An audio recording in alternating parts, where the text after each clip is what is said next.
You ask Tiger to solve. This deals with linear equations with one unknown. The final result is x equals 59.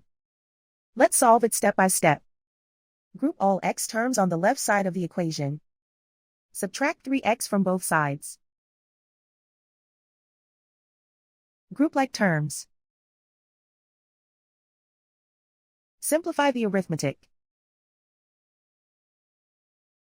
Group like terms. Simplify the arithmetic. Group all constants on the right side of the equation. Add 3 to both sides. Simplify the arithmetic.